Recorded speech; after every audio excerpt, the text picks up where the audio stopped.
你是要告诉我，你们的行动又失败了？是不是这样就认输了？现在还为时太早啊！下一步我已经有周密的安排。那毛泽东去了苏联，他总是要回来的。那好，我就静待你的佳音。是。另外，让万能潜伏台一定要搞到中共的机密情报。是。怎么样，毛泽东同志，到莫斯科来，这一路上辛苦了。总会遇到点小麻烦，尤其是台湾的蒋先生很关心我此行啊。不过我们已经采取了严密的防范措施。请坐。但是蒋先生的那一套，对您可是从来都没有起过什么作用。虽然不起作用，可他还要搞下去。不甘心失败，我毛泽东只好奉陪啊。斯大林同志，您说是不是啊？我在很早之前就听说毛泽东同志是个非凡的领袖，真是百闻不如一见呐，毛泽东同志。既然今天您到莫斯科来了，那我们就好好的谈谈吧。斯大林同志，新中国刚刚成立，百废待兴啊！我这次来，希望苏联方面能够在国防和尖端科技方面提供帮助，特别是人才方面的培养。我们正在鼓励海外的学者、留学生归国，参加祖国的建设。如果苏联方面能够为我们提供更多的人才，中国的事情就好办多了。既来之则安之。我准备在莫斯科住些日子，先跟斯大林同志谈一些原则性的问题，具体的等周恩来同志来了再谈。父亲，据美国方面的情报，钱学森、赵忠尧等一大批在美国留学的专家学者们受到中共蛊惑，准备离境返回大陆投奔共党。他们当中有一大批是从事研制核武器和导弹等尖端军事技术的。周恩来前几天还通过广播电台号召他们回国建功立业。10月1日，在广州那天，我就提醒过你，要与中共争夺尖端的科技人才。你们为何还不抓紧时间呢？是，父亲，我们马上采取行动，争取得到美国方面的支持，阻止他们返回大陆。这件事务必得抓紧。我马上跟美国的情报机构联系一下，让美国的那些反共力量出面，对政府施加压力。金国啊，你应该和毛局长多学习学习，他知道怎么借力打力。是，父亲。在各种政治力量的影响下，美国政局发生巨大变化。参议员麦卡锡多次发表演讲，在美国国内掀起了反共狂潮。作为美国火箭研制的领军人物，钱学森首当其冲。早上好，对不起，教授，我通知你，从今天起，你不能到这个实验室工作了。为什么？因为我们接到命令，您的国家安全许可证被吊销了，教授先生。我感到非常的遗憾。那么你能告诉我你们美国政府的理由吗？他们说喷气动力实验室是国家机密，所以很抱歉。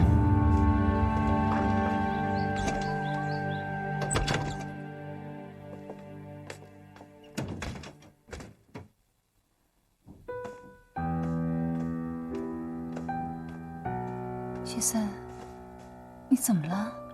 脸色这么难看。美国当局取消了我的国家安全许可证，我连实验室都不能进去了。他们怎么可以这么不讲理呢？他们一口咬定我是共产党，跟他们讲理是没有用的。我已经去找过杜布里奇主席了，向他提出回国。那也能这样吗？英，对不起，刚生下永贞不久，应该多休息一段日子。雪森，我说过了的，无论怎么样，我都会支持你的事业。你放心吧，再苦再累，我都不怕。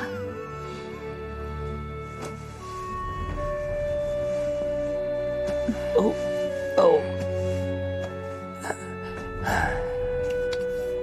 你说他为什么这么可爱啊？你呀，那是你想女儿想多少年了，现在终于让你盼到了。我现在有儿有女，也算是有福了。本来这生活是很美满的，但是现在都变味儿了。我的事业是在美国取得的，对他充满了情感。可是没有想到，这个号称自由民主的国度，竟然会对像我这样的一个科学家下手。来，这个，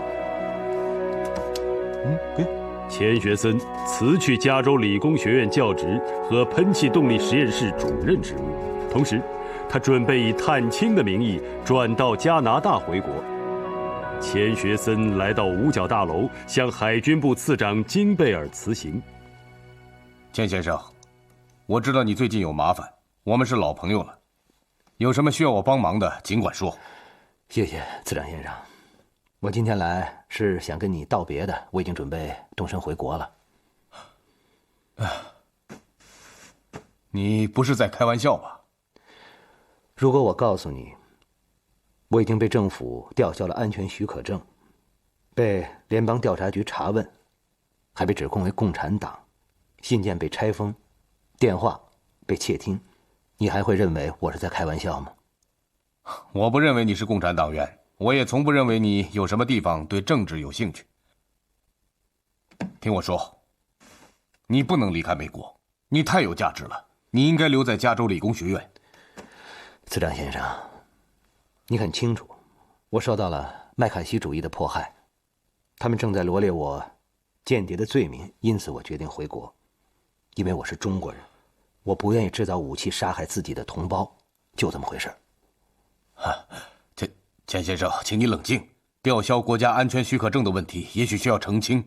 你先到加州理工学院数学系任教，我会请律师让他帮你解决麻烦的。既然我已经决定马上回国了，这些都不需要了。可是，钱先生，你再考虑一下吧。次长先生，我已经决定了，这件事儿就没有可商量的余地了。再见。那好吧。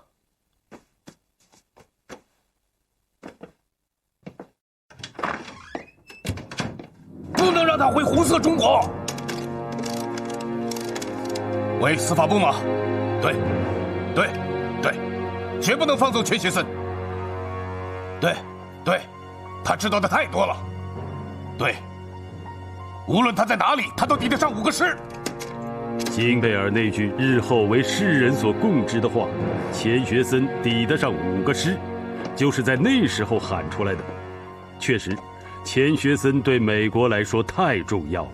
他是世界航空理论权威冯·卡门的得力助手，又是美国火箭领导4人小组成员之一。他的大脑里装着太多重要的技术信息，这些东西又何止是5个师？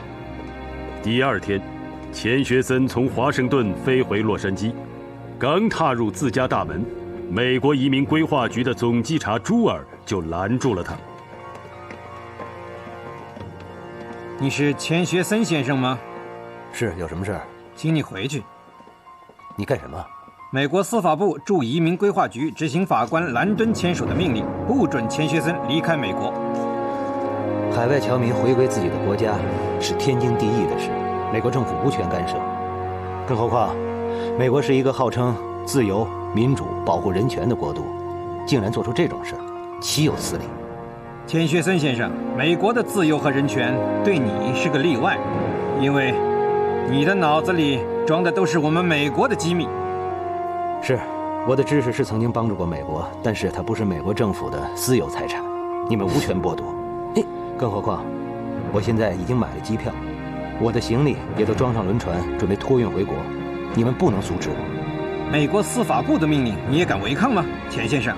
我劝你仔细瞧瞧，凡是在美国受过火箭、原子能以及武器设计这一类教育的中国人都不准离开美国，听明白了吗，钱先生？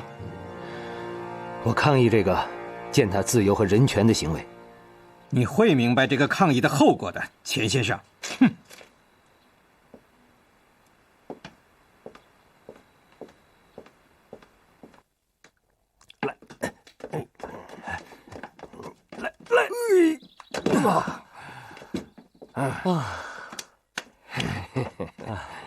哎，等等，你们给我停下！哎呦，请问二位，你们这是联邦调查局？哎呦，调查员先生，你们可能是误会了，这些都是我实验用的器材和一些个设备，他们不能生产原子武器。你们中国人都很狡猾。打开，好，快！哎，快！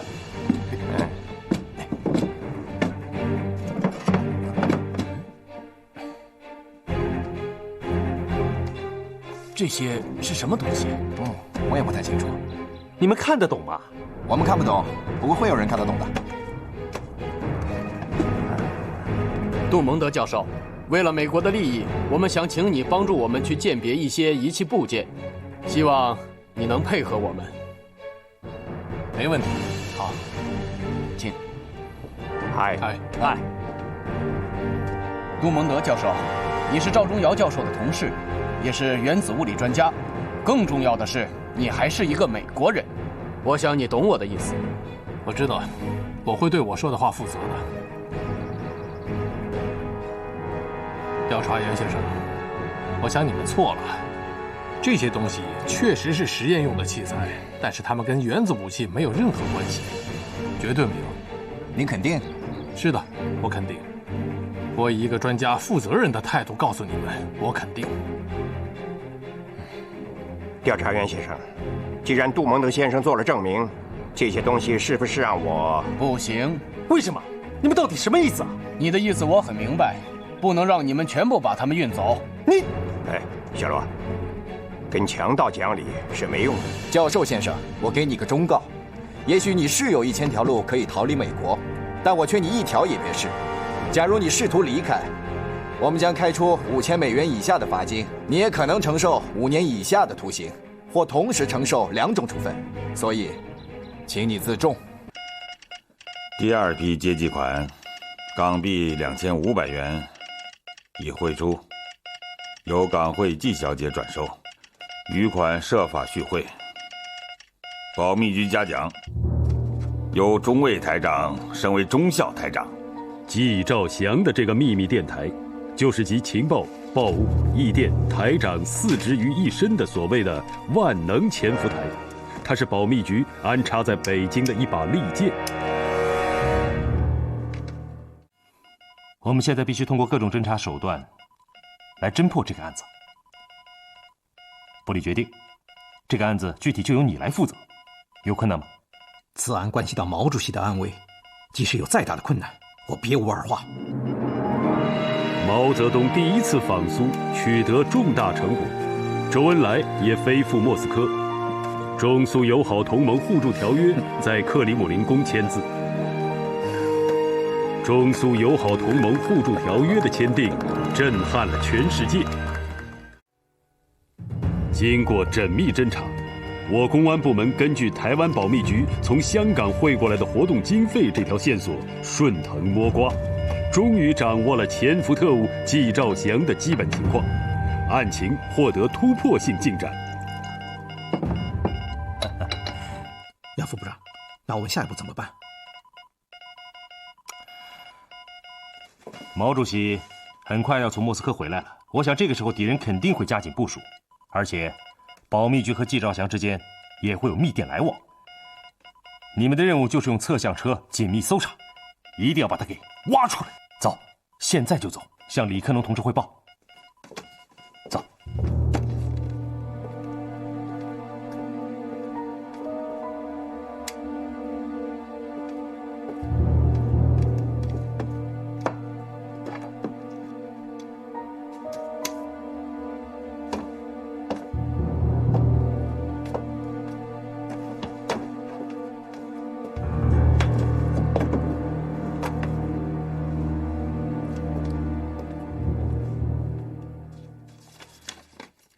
从敌人来往的电报上看，他们是想趁主席回国之际，搞一次大的阴谋，想打我们一个措手不及。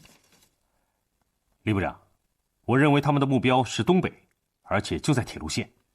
哼，这一手我早就考虑到了，我已经通知哈尔滨公安局，加强铁路沿线的安全。你们公安部派一支精干的队伍过去，粉碎敌人的阴谋。李部长不愧是当年的龙潭三杰情报高手啊，你早就料到了呀！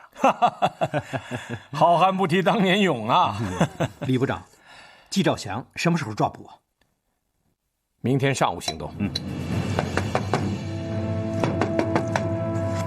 来了来了来了！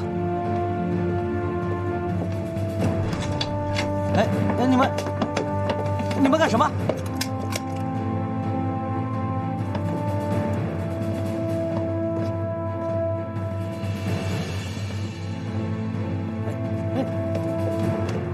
解放军同志，你们这是干什么呀？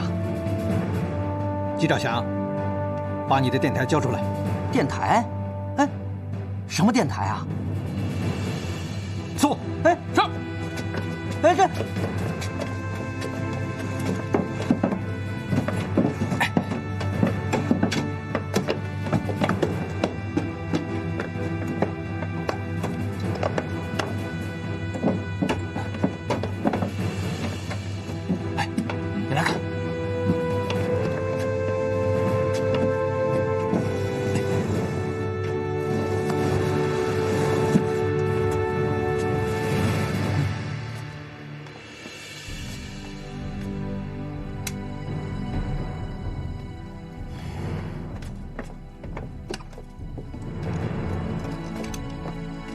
曹科长，发现正流器，但没找到电台。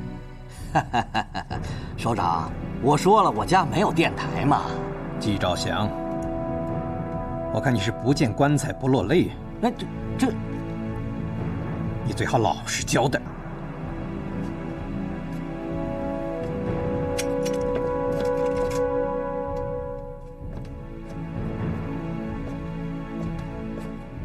都搜过了，没有发现电台。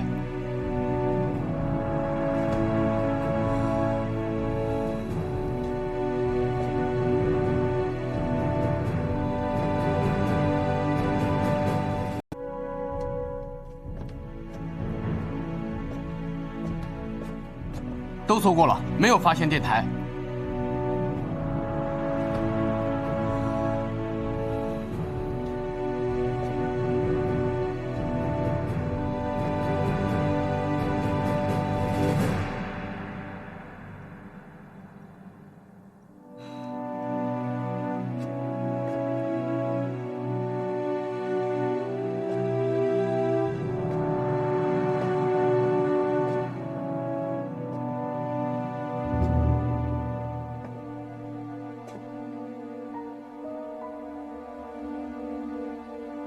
小郭，看见牡丹了吗？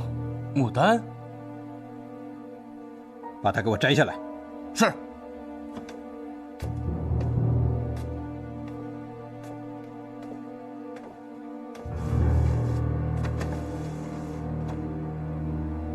季兆祥，你家的牡丹图很漂亮啊。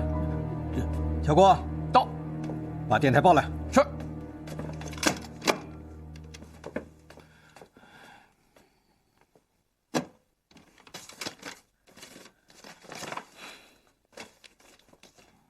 季兆祥，你们的密码我们早就破译出来了。啊，你和你的主子毛人凤还不知道吧？曹科长，任务完成的怎么样啊？报告李部长，我们搜出一部电台，还有手枪和密码本。收获不小啊。他就是万能潜伏台的台长季兆祥。毛人凤要打我们一个措手不及。我看，我们也来个以其人之道还治其人之身嘛。我有罪，有罪。我来是看你这位上校台长的发报技术。你就用这部电台，使用你们原来的方式，给你们的保密局长毛人凤拍个电报，如何啊？啊，愿意效劳，愿意效劳。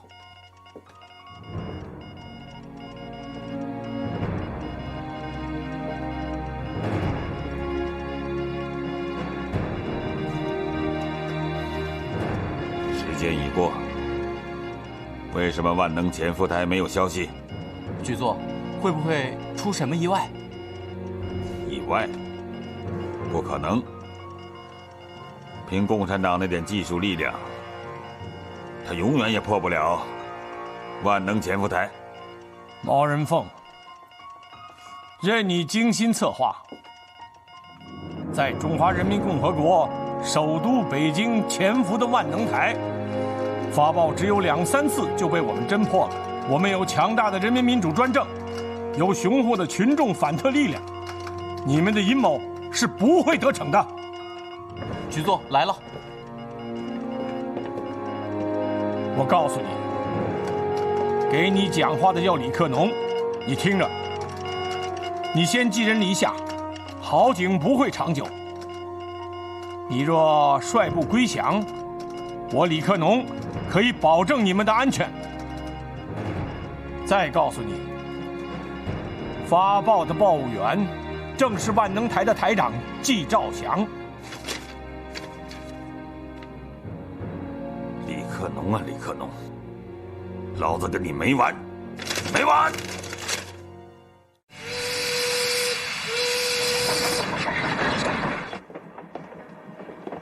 回家了。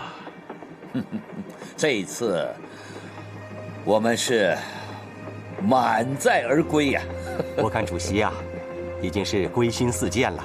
还是家里好啊！看看这北国风光，我就觉得亲切。主席的那首诗用在这里是最贴切的。北国风光，千里冰封，万里雪飘。山舞银蛇，原驰蜡象，欲与天公试比高。主席这首诗的后2句就更精彩了，数风流人物，还看今朝。这个风流人物，就是我们共产党和全国的劳动大众。有了这样的中流砥柱，必能建设一个崭新的中国呀！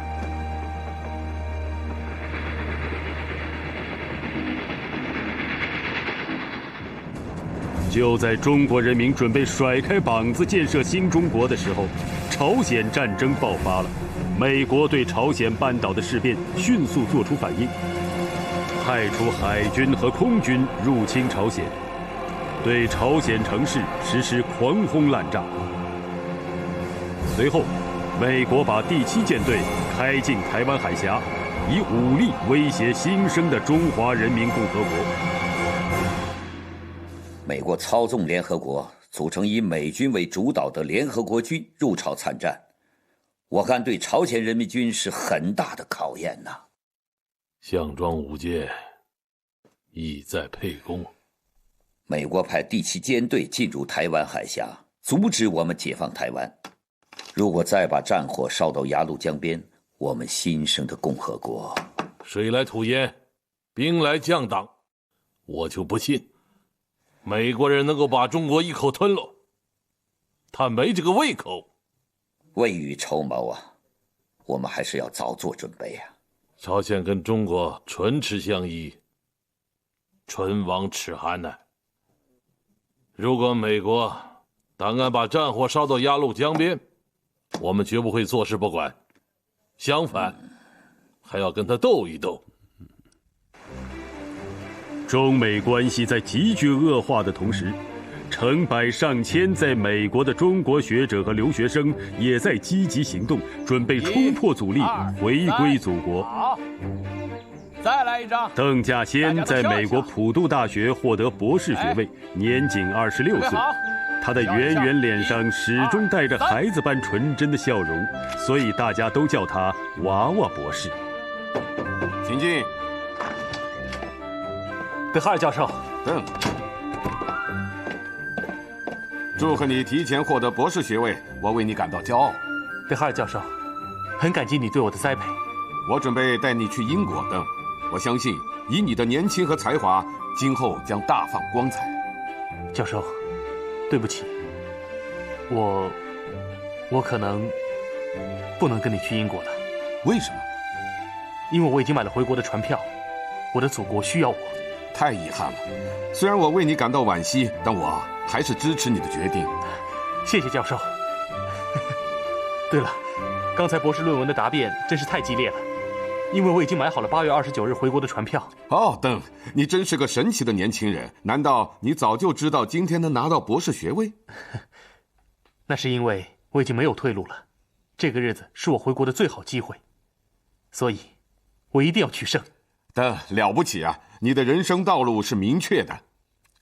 我相信你回到中国会取得举世瞩目的成就。老同学，我明天就要回国了，可我觉得我还有很多话想跟你说呀。行啊，说吧，反正我今天是打定主意守着这部电话机了。谢谢你啊，大头。哎呀，对不起啊，我老叫你大头大头的习惯了。你是我的学长，我在美国能顺利完成学业，跟你的帮助和支持是分不开的。哎呀，老韩，你说什么呢？咱俩谁跟谁啊？可我现在有个预感，我觉得我这次回国之后，我们可能会有很长的时间不能见面，甚至不能打电话通信。哎，老韩，人家都说你这个娃娃博士从来都是乐天派吧，怎么也老气横秋起来了啊？哎呀，你还记得我们小的时候，我爸和你爸他们经常唱的那首歌吗？记得。那个时候我们还经常跟着一起唱呢。我明天就要回国了，你能跟我一起唱吗？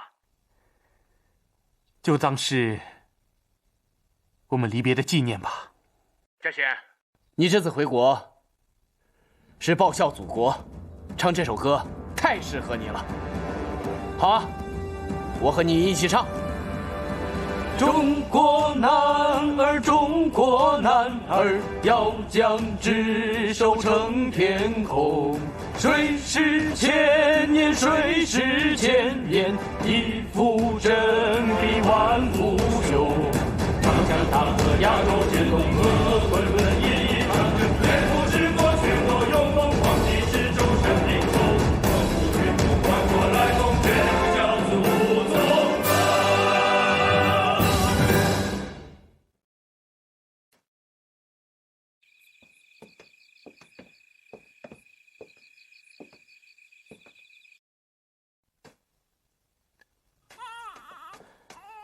他们还在吗？看样子他们是不会离开了。现在他们什么手段都使得出来，我们已经走不了了。那我们的行李怎么办？赵先生还说明天来帮我们搬行李呢。我就不信这个邪。明天咱们行李照装。我就是要向美国政府表明，我钱学森非回国不可。我听你的。赵忠尧、邓稼先等100多名留美学者、留学生登上威尔森总统号回国，钱学森被禁止离开，但他把行李和书籍装上船，准备先期运走。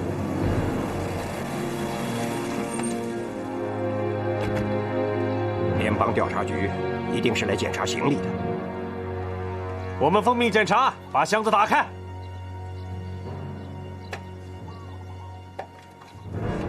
这些是什么？这些是我的笔记本和我的书，难道他们犯法了吗？哼，是吗？我看这里面一定藏有机密材料。我是接触过机密材料，但是那些研究火箭的机密，我把它们都放在了加州理工大学的实验室里，钥匙也交给了院方。请说两句吧。说两句吧。大家看看。这个狡猾的中国人的全部活动证明，他就是共产党的间谍。钱学森的800多公斤书籍笔记被扣留。这场由美国联邦调查局安排的闹剧，意图很明显，就是要把钱学森送进监狱。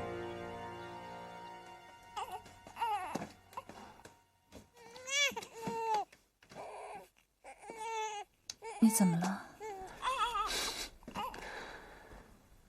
我今天心里很乱，像出什么事儿似的。报纸上众口一词，都说你是中国间谍，美国当局下一步可能要采取行动了。所以我们现在心里要有准备。虽然他们根本拿不出证据来，但欲加之罪，何患无辞？现在的美国当局，什么疯狂的举动都做得出来。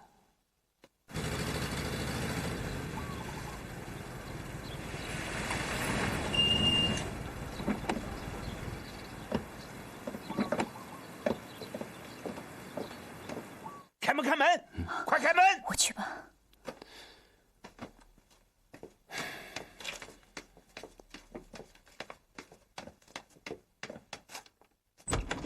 夫人，我要见钱先生。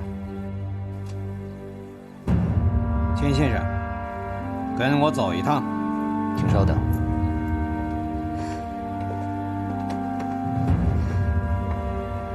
许森，临出国的时候，我父亲给了我一本《论语》。在美国这么多年，我一直没有时间好好读，正好利用这个时间读读这本书。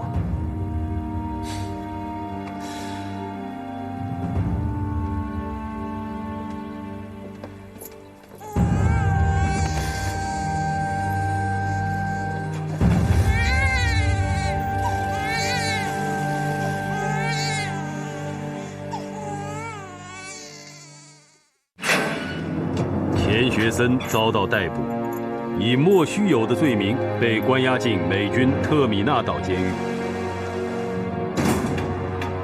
钱学森受到非人的折磨，狱警不让他睡觉，每隔10分钟开一次灯，1个小时进来吵嚷一次。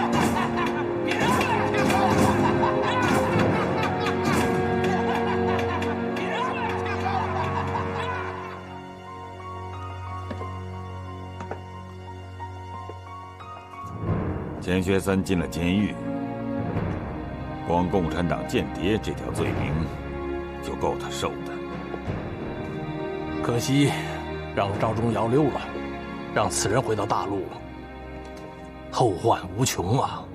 哼，他跑不了。据可靠情报，威尔森总统号将在日本的横滨停留。哦，你去一趟日本。好，局座，我明白。香芝啊，你是保密局的头1号行动专家，此次行动务必马到成功。局座放心。去吧。哎。赵忠尧、邓稼先等人乘坐的威尔森总统号轮船途经日本横滨时，突然遭到美国宪兵的搜查。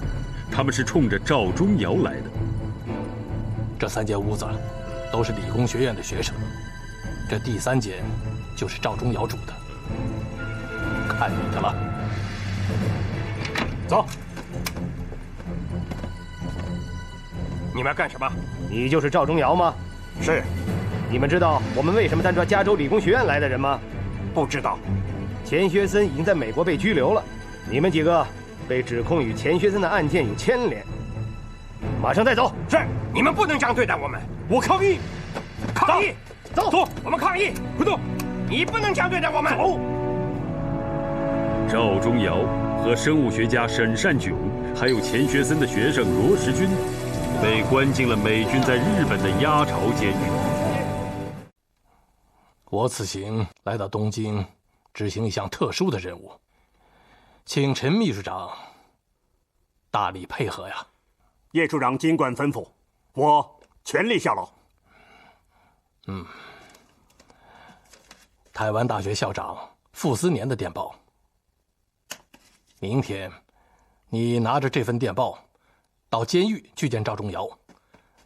你们要对他晓之以理，动之以情啊！我听说，这个赵忠尧啊，在狱中极不配合，恐怕……先给他来点软的。他如果不吃这一套，那么我们再跟美军商量，再给他来点狠的。赵先生受苦了，我代表中华民国，代表蒋总统向你问候。美国当局对你们这个案子看得很重，你们这样硬顶着没有好处。但是如果你们回美国或者改去台湾，那事情就好办多了，我们可以马上为你们进行联络。这么说，你是来当说客的？哎，你是个人才，蒋总统亲自下令，请你去台湾，不知赵先生意下如何？我不去台湾，更不会去美国。我要回大陆。赵先生，你可是从国民政府派出去的人，理应为政府效劳。现在，中国的合法政府是中华人民共和国，我们要回去的地方是北京。更何况我的家也在那里啊！赵先生，先别忙，你要回去，共产党恐怕不会有好果子给你吃。哦，对了，你的老朋友，现在台湾大学的校长傅斯年先生，专门为你发来电报，我念给你听。望兄台来台共事，以防不测，傅斯年。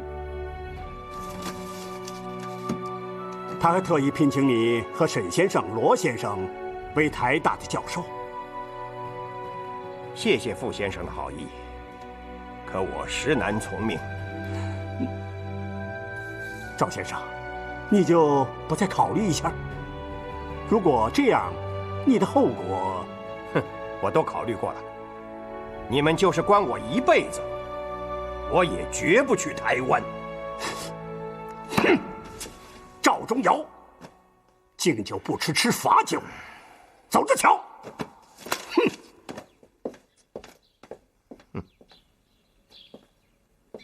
备车厢，站好。赵先生，他们要枪毙我们吗？哼，就是死，我们也不去台湾。别说话了，转过身去。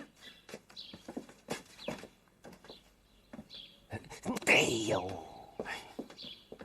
美国政府非法扣押了钱学森和赵忠尧教授，激起了全世界正义的科学家的强烈抗议。李四光先生代表中华全国自然科学专门学会联合会，分别致电联大、世界各科学工作者协会，同时直接致电杜鲁门总统，提出了严正的抗议。抗议宣言，我们在新华社、人民日报上，我们都发了。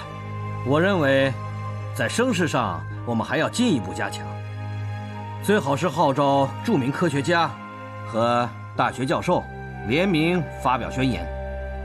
好，这件事就由吴老你来牵头吧。好，我和吴老商议，我们有个建议。赵忠尧原本是中科院的研究员，现被美军扣押期间，院方应该给家属发放生活补助费。还有，钱学森教授，也应该采取相应的措施。好，这个提议很好。今天我们院务会议要好好研究一下这个问题。赵忠尧还没有回国，我们中科院已经聘请他为近代物理研究所研究员。我认为，我们中科院从这个月开始，应该按照1级研究员的工资标准，给其家属按工资总额的70%发放救济金。对钱学森，我们中科院现在就聘他为研究员，其待遇跟赵忠尧一样，以同一标准给其家属发放救济金。对呀，这是一场人才争夺战呐。总理一再交代说，我们一定要打赢。在中国政府和各国科学家的严正抗议下，赵忠尧、沈善炯、罗时军被关押一段时间后，终于得以释放。就在此时，朝鲜战局急转直下，美国果然把侵略的战火烧到了鸭绿江边。毛泽东以大无畏的气概，正式发布中国人民志愿军入朝作战的命令，并任命彭德怀为志愿军司令员兼政治委员。主席，啊，彭老总来了，来。哎，抗美援朝、保家卫国，这个决心可不容易下呀！一声令下，三军出动，那就关系到数十万人的生命。打得好没得说，打不好，危及国内政局，甚至丢了江山。哎，那我毛泽东对历史、对人民就没法子交代。主席，我快人快语。如果美军摆在鸭绿江和台湾，他想发动战争，随时都可以找到借口。彭老总啊，你肩上的担子不轻啊，有什么困难吗？主席，我这个人的脾气你是了解的，我服从中央的决定。好，开弓没有回头箭，这一仗坚决打，哪怕美国丢原子弹，我们也要打。美国人拿原子弹说事，老子听不懂，照打不误。谁敢横刀立马，唯我彭大将军。原子弹吓唬不了我们，我怀疑他将来是否还会用于战争。他在广岛的大爆炸毁灭了自己，全世界人民都反对他嘛。所以主席说嘛，原子弹也是纸老虎。彭老总啊，过几天你就要出征了，今天我请客，为你饯行。主席的送行酒，我一定要喝。都是湖南菜，到了朝鲜那可就吃不上喽。彭老总啊，多吃点儿。哎，在主席这里啊，我是从来不客气的。够劲儿。主席说的，不吃辣子不革命嘛。彭老总啊，我支持你革命到底，把这片辣子统统消灭掉。谢谢主席。阿英啊，你在哪个单位工作？啊，北京机器总厂。工人对朝鲜战争有什么反应？大家都真正发动起来了，坚决要求支援朝鲜人民。不是发动，是正义的召唤。难道你要去朝鲜，是我动员的吗？啊，主席，阿英她……你说吧。彭叔叔，你不是在招兵买马吗？我第一个报名当志愿军。安英想跟你去打仗，要我批准，我没的这个权利啊。你是司令员，你看收不收这个兵吧？主席，这不是开玩笑吧？彭叔叔，我没有开玩笑，我已经认真考虑好几天了。阿英，现在国家最缺的是经济人才，你在工厂好好锻炼，也能干出一番事业来吗？可是，俗话说唇亡齿寒，户破堂危，美国佬都已经打到鸭绿江边了，我怎么能安心在后方工作呢？全中国的人民都已经动员起来了，我是主席的儿子，更应该第一个报名去朝鲜。阿英啊，我记得你结婚还不满1年吧？你们小两口商量好了吗？你可不能背着他呀。我们商量好了，思琪支持我。主席，我这个司令还是你封的吗？我哪能到主席家里招兵买马嘛？彭叔叔，你就让我去吧。在苏联的时候，我上过苏联士官学校、伏龙芝军事学院、列宁军政学校，我还当过苏联坦克兵中尉，参加过苏德战争。你的经历我知道，但是老彭啊，你就收下他吧。岸英会讲俄语、英语，你到朝鲜，免不了要跟苏联人、美国人打交道啊。既然主席都说了，那就让岸英当我的翻译官吧。阿英，你同意吗？彭叔叔，我100个愿意，只要让我上前线，干什么都行。主席，让那些记者知道，这可是头条新闻呐！哎，还是不要让记者知道的好。要是传到杜鲁门的耳朵里，又要说我毛泽东好战喽！哈哈哈哈！哎，我是很少喝酒的，这杯酒啊，就为你们送行了。祝你们旗开得胜，马到成功。好。来。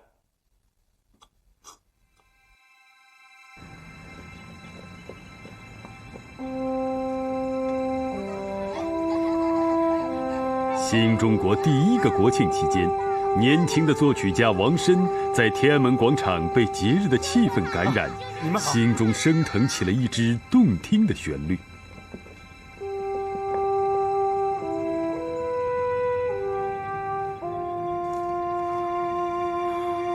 五星红旗啊，迎风飘扬，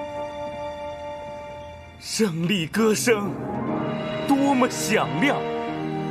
歌唱我们伟大的祖国，从今走向繁荣富强。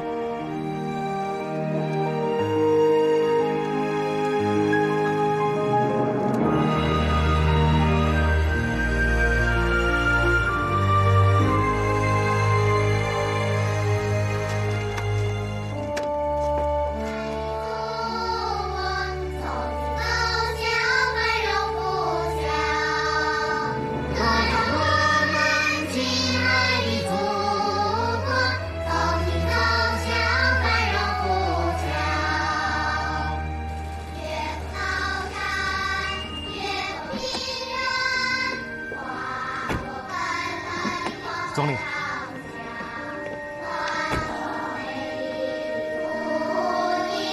这首歌很好听嘛。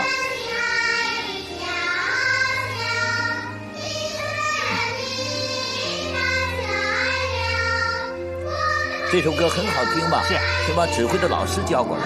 好。同志你好，总理请你过去一下。哎呀，总理，你好，你好，你好。孩子们唱的是什么歌啊？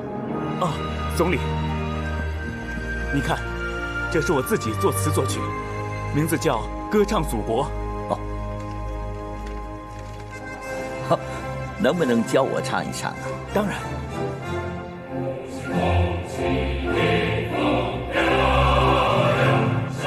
歌唱祖国迅速传唱开来，他的歌声也深深感染了周恩来。他亲自指示中央人民广播电台向海内外播放这首歌曲。爸爸。哦，安营思齐啊。爸爸，安英是来跟你道别的。好嘛，志愿军的军装都穿上了，都准备好了吗？报告主席，都已经准备好了，随时等待命令出发。好啊，像个志愿军战士的样子啊！来，思琪，你坐。你跟岸英结婚还不满1年，现在岸英要去朝鲜跟美国人打仗喽，你舍不得，我理解，我也舍不得呀。爸爸，我支持他。抗美援朝，保家卫国，全国上下要拧成一股劲儿。我作为党的主席，作为国家领导人，自己的儿子不派他去朝鲜，那又派谁的儿子去呢？光派别人的儿子去前线打仗，这不成口头革命派了？怎么能服人呢？爸，您的意思，我和思琪都懂。在延安的时候，你就说过，谁让我是毛泽东的儿子呢？安英，你从苏联留学回国以后，到农村工厂进行过劳动锻炼，就是没有当过兵，上过战场。青年人就应该到艰苦的环境中去锻炼，要在战斗中成长。爸，您的话我都记下了。到了朝鲜战场以后，我一定杀敌立功。您说过，美帝国主义都是纸老虎。在战略上要藐视敌人，在战术上要重视敌人。美国它有多少钢铁啊？我们有多少钢铁。他们有原子弹，我们就没有。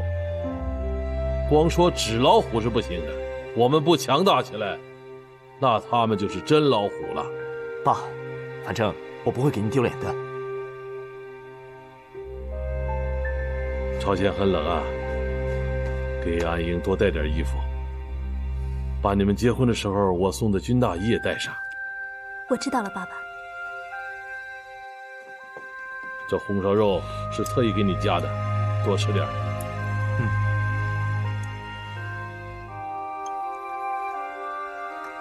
爸爸，你也吃啊。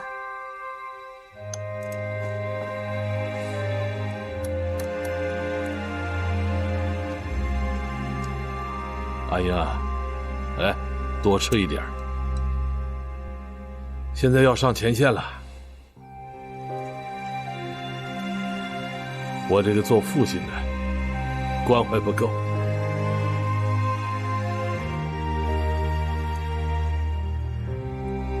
哦，今天这顿肉我管够，吃吧。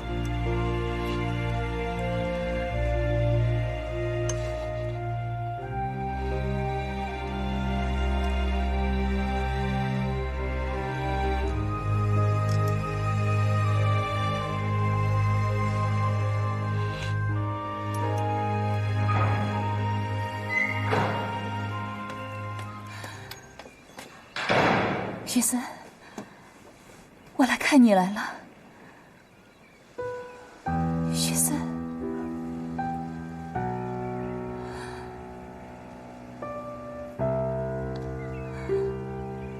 雪森，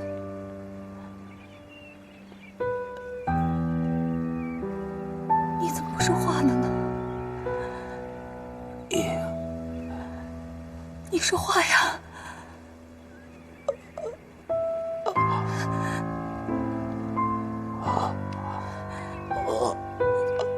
雪森，你怎么了？你说话呀！坐下。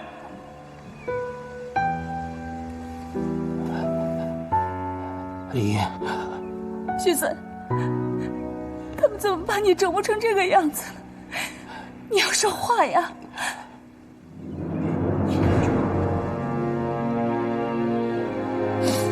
你一定要说话。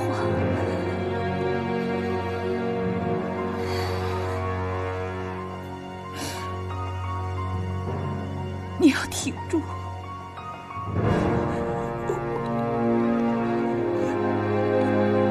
你一定要说话，知道吗？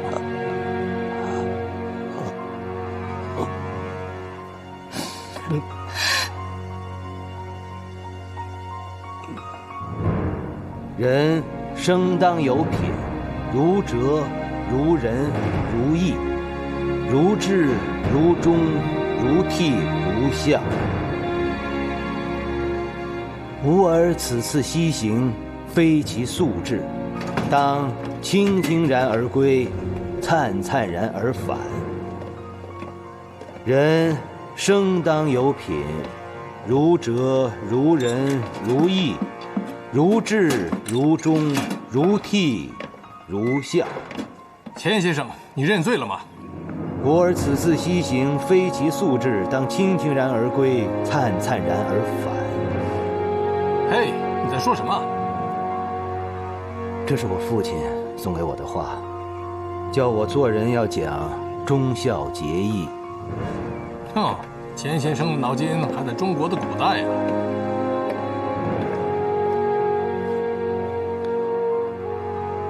一个中国人，不论在任何地方，在任何时候，都不会忘了祖宗的教诲的。我听说钱先生在牢房里一直在读书，对钱先生的勤奋刻苦，我深表敬佩。这本书是我们中国古代大哲学家孔子的论述，这里面有一句话，我想把它送给典狱长先生，也送给美国政府。他说什么？己所不欲，勿施于人。我们中国人在2000多年前就知道的道理，在现在号称最文明的美国，怎么一点都不懂？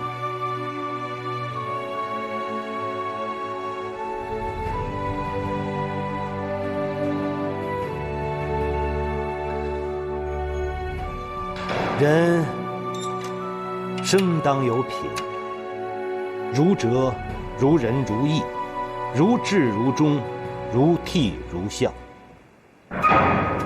加州理工学院院方和钱学森的同事们对美国政府的做法非常愤慨，他们募集了15000美金，把钱学森保释出来。受尽折磨的钱学森出狱时，体重下降了14公斤，并且一度产生了语言障碍，但钱学森还是顽强地挺了过来。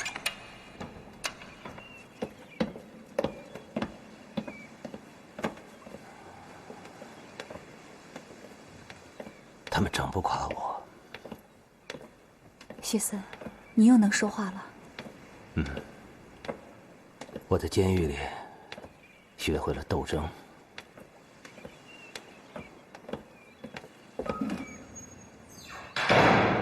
美国政府还是不肯放过钱学森，一面发布驱逐令，一面又将他软禁，定期接受审讯。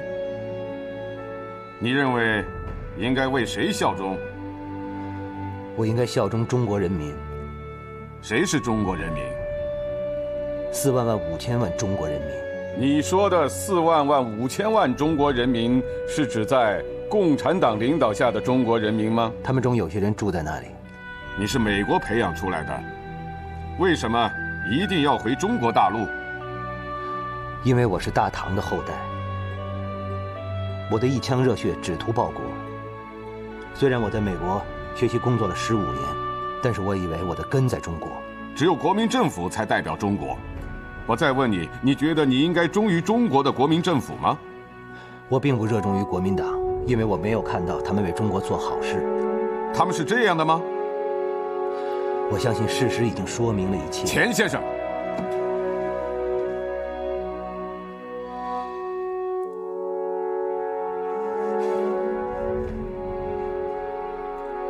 你是个温文尔雅的君子，但是现在我相信你其实还是个死硬分子。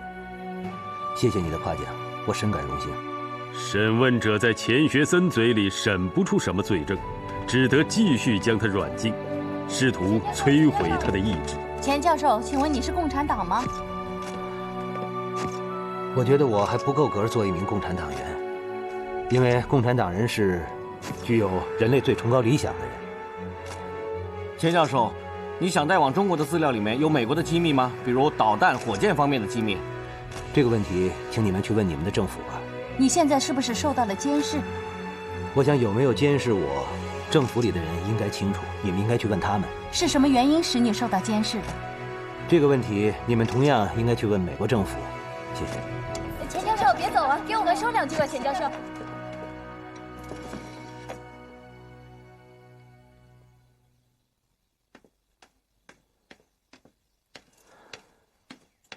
怎么样？现在白天黑夜的都有2个人在监视着。电话窃听、信件检查，动不动就派特务上门骚扰。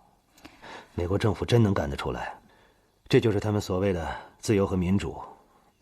我现在担心的是孩子们受到影响，白天黑夜的。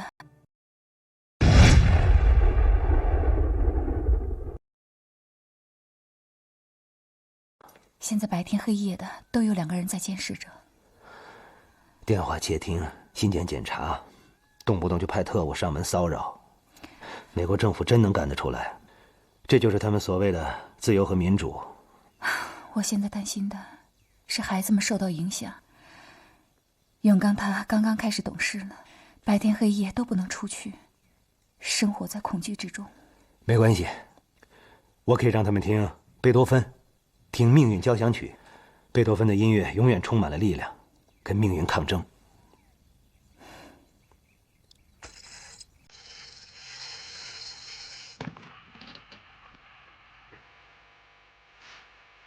好听吗，永刚？好听。那咱们就开一个家庭音乐会。来。音乐，音乐是世界上最美的东西。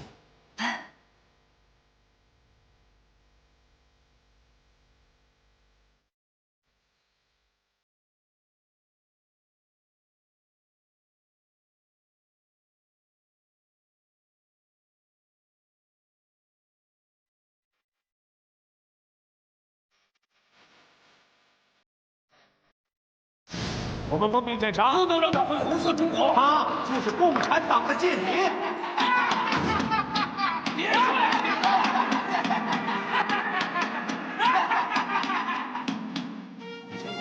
中国人民志愿军雄赳赳气昂昂跨过鸭绿江，抗美援朝战役正式打响。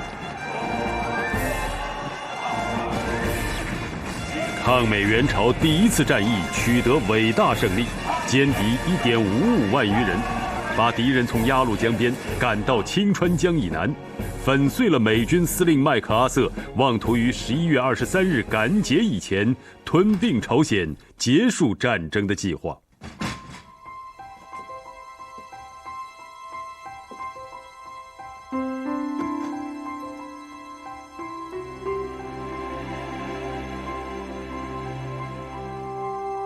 叶子龙啊，你这是夺人所爱嘛？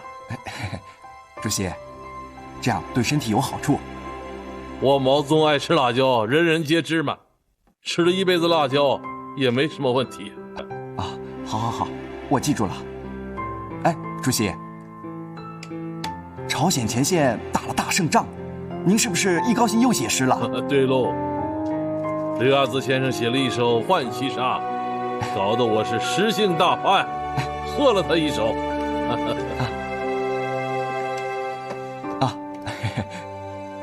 最喜诗人高唱志，郑和前线结英联。妙香山上战旗宴。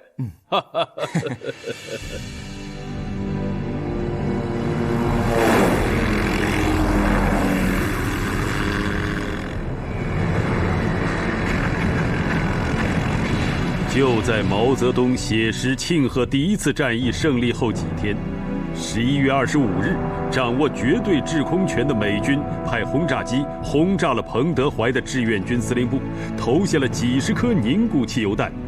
正在司令部作战室值班的毛岸英壮烈牺牲。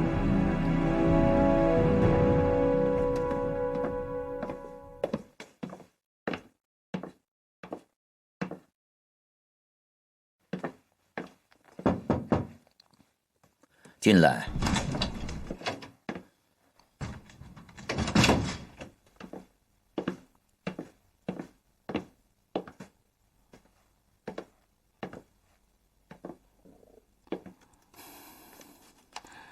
总理，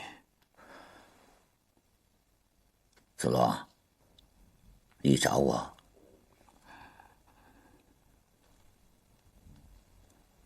这是彭总发来的。阿英他，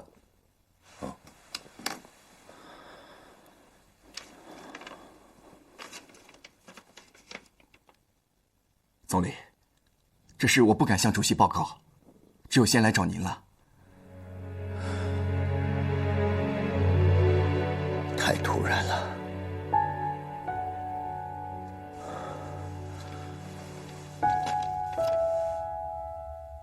主席怎么经受得了？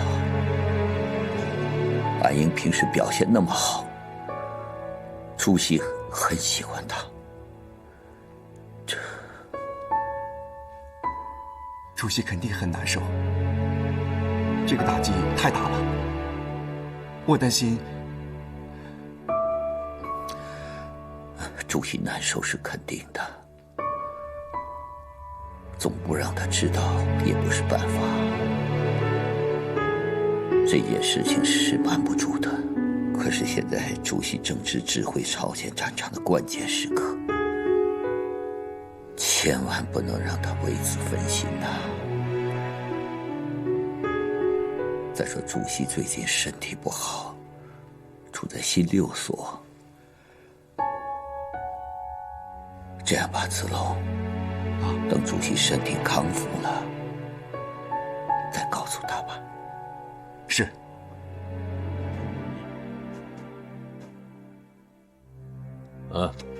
子龙，有事吗？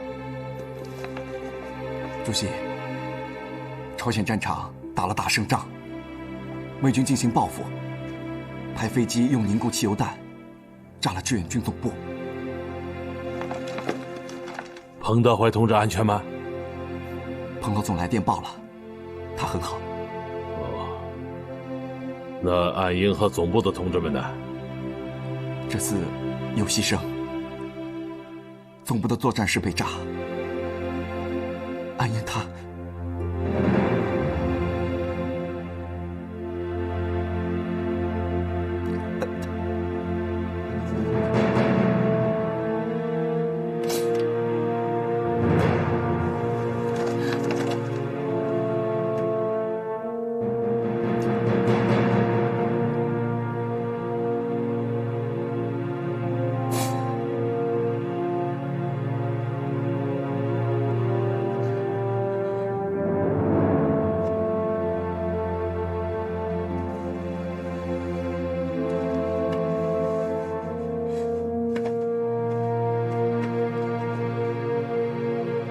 主席，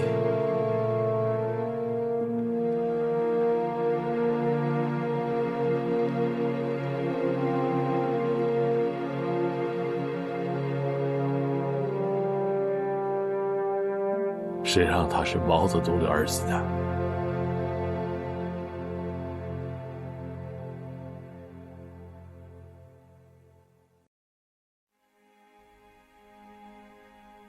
昔年遗留，一一汉难。今看摇落，凄怆江潭。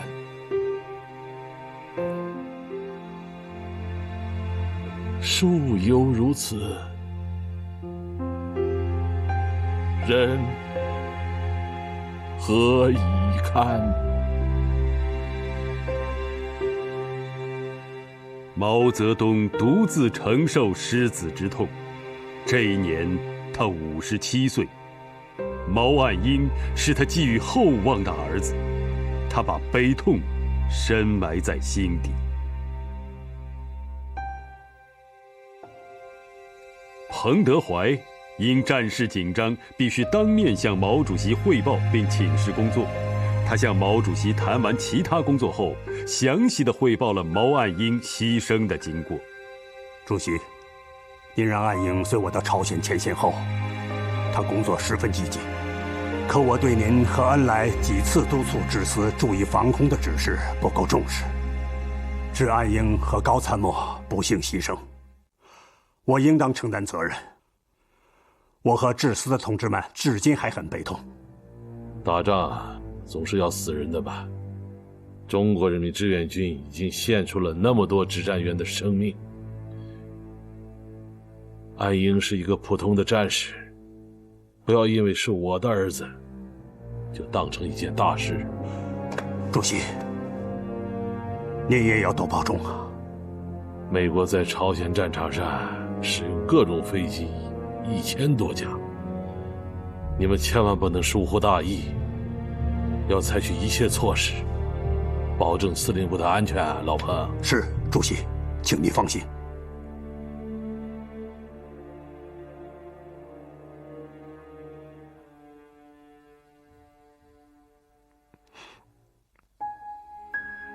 主席，岸英的遗物我都登记了，这是登记册。放那儿吧。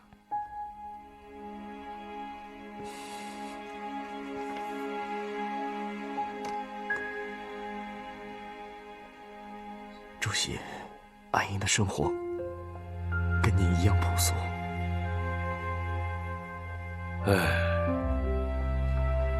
大衣扣子掉了，我给他缝上。主席，您瞧，岸英的东西就放在我这里吧。天好的时候，别忘了提醒我拿出来晒一晒。哎，是主席。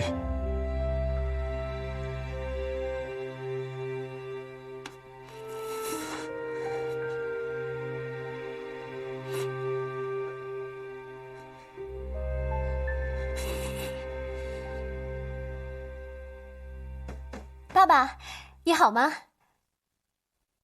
啊，我的娃。很久都没有见爸爸了，今天特地过来看看。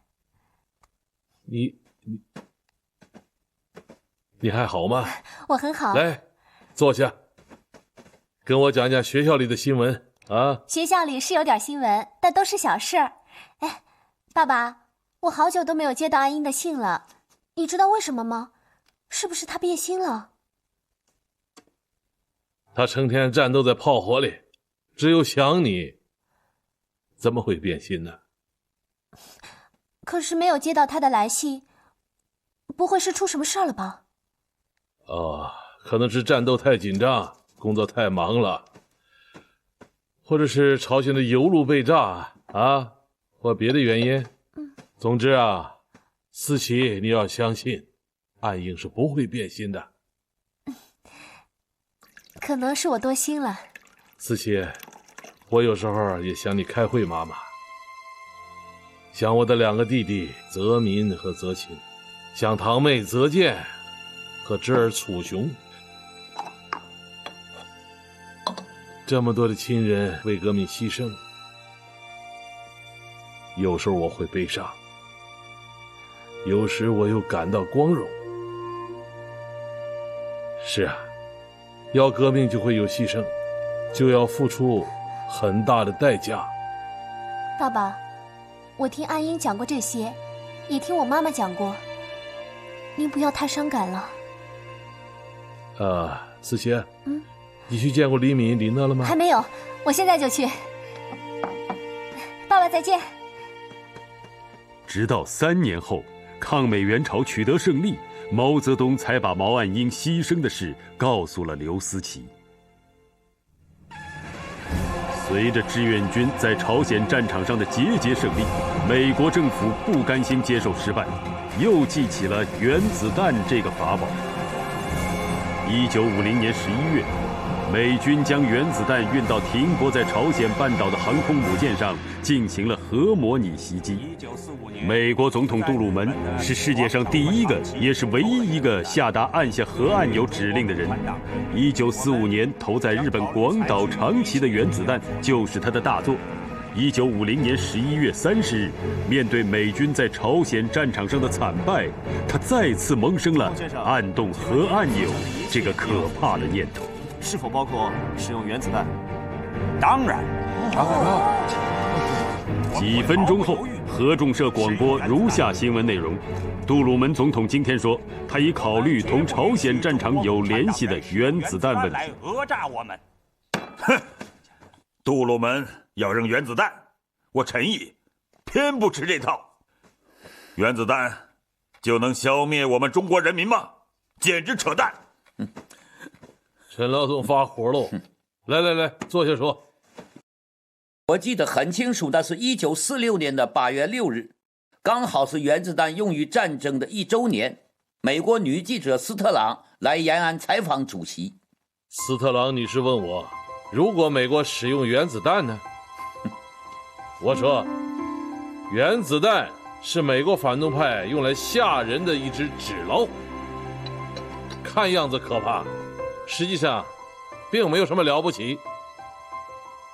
当然了，原子弹是一种大规模屠杀的武器，但是决定战争胜败的是人民，而不是1、2件新式武器。主席的这段话从延安的窑洞传遍了全世界，成为流传于世的名言喽。对付强加在我们头上的核武器，我们要有大无畏的精神。原子弹它是纸老虎，但如果我们不认真对待，光说纸老虎是不成的。我们不强大起来，那它就是真老虎。这就是主席经常讲的，在战略上要藐视敌人，在战术上要重视敌人。主席啊，向来是举重若轻，这一次啊，我们更不怕杜鲁门这一套了。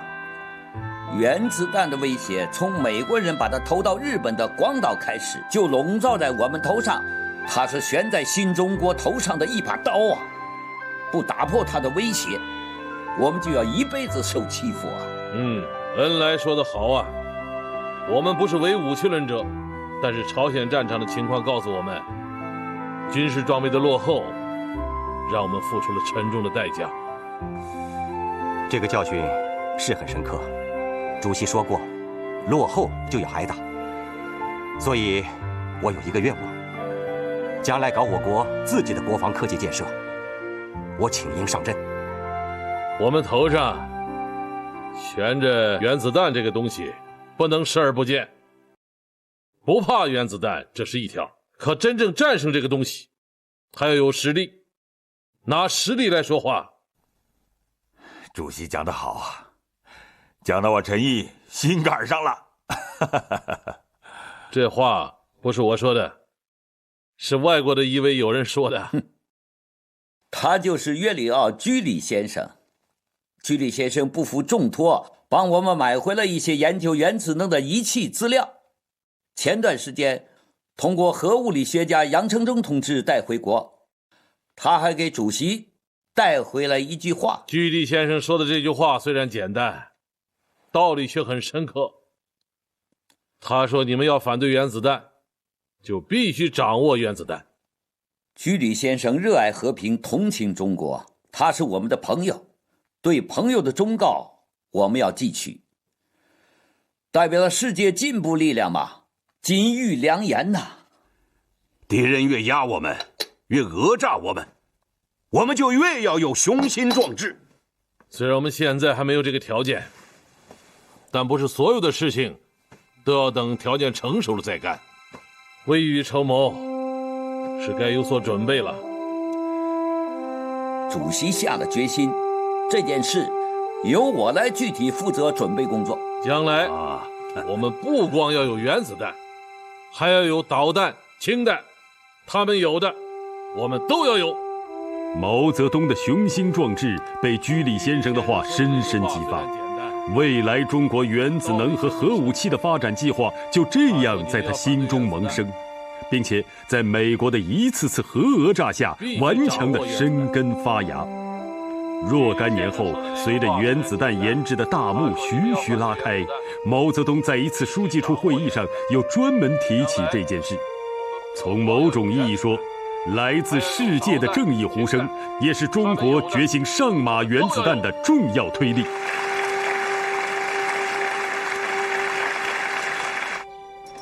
钱所长，他们能不能猜到这些废铜烂铁是用来做原子能研究的？别说他猜不到，我看上帝都想不到，我们会这样白手起家，土法上马搞原子能研究。你说我们找遍了北京的旧货市场，还有什么垃圾场，还是有点收获的。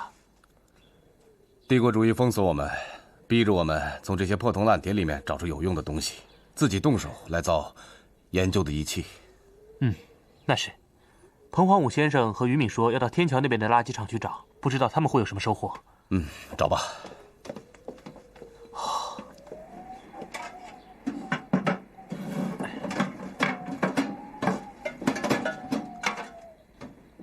来，拿着。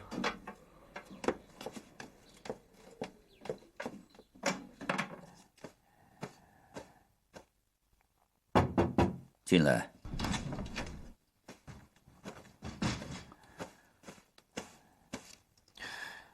总理，应付同志，你找朱克哲院长谈过了？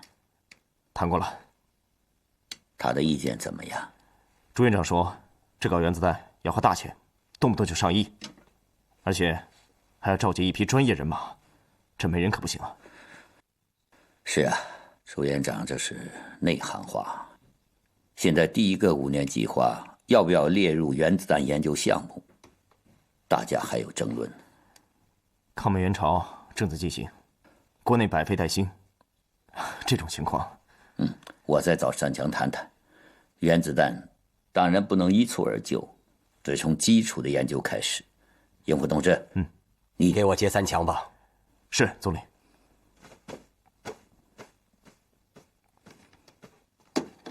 钱三强同志吗？什么？他出去了？去哪儿了？啊，总理找他。好。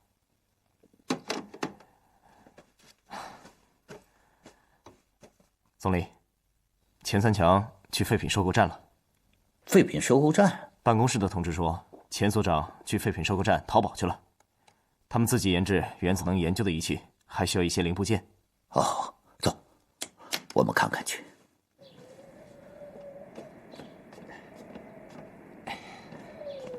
小鱼啊，你知道我最初的理想是什么吗？哲学。何以见得？彭先生，你是英国爱丁堡大学的哲学博士吗？非也，非也。本人的第一志向是做个木匠。木匠？那哲学科学双博士和物理专家还不够，难不成还想当个木匠博士？两位同志干什么的？警察同志，我们找点东西。找东西？找什么东西啊？找什么东西也说不清楚。这么冷的天，我看你们也不像捡垃圾的吧？你们在这儿搞什么名堂？警察同志，我们从事的是一项机密工作。机密？开什么玩笑？糊弄谁呀？我们有证件。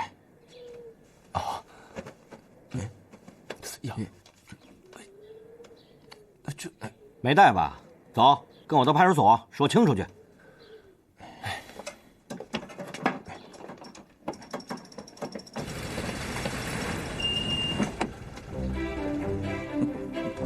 三强啊，总理啊，我打电话找你，您怎么来了？办公室的同志说你到废品收购站去了，怎么样？淘到什么宝贝没有？还行，有点收获。哎，小邓，来啊！总理啊，这是小邓，物理化学部的副学术秘书。哦，知道。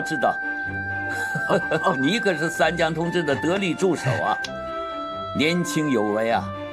总理，总理啊，小邓内秀实在，就是比较腼腆，你看，脸都红了。小邓啊，你这个美国普渡大学的娃娃博士真像个大娃娃。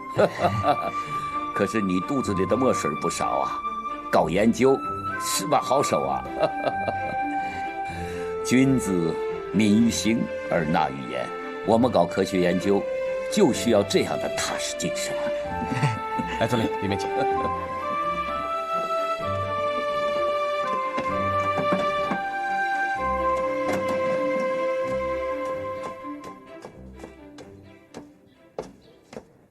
好，总理啊，来喝水。坐啊。三强啊，你们搞原子能研究，跑废品收购站捡仪器部件，太艰苦了。以后在经费方面，中央可以考虑给你们增拨一点。总理啊，主要还不是经费的问题，外国对我们实行封锁，关键的仪器设备进不来，必须自己动手再添一点。到废品收购站，主要是找一些可以加工的零部件。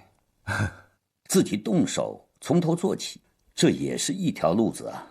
我们研究所现在的家底，一是赵忠尧从美国回来时带回来的一些分散的器材和部件，二是呢，由托约里奥居里先生采购，由杨承宗带回来的仪器和资料，三是我们原有的那点家当，三者合起来少得可怜，所以必须自己动手再添一些。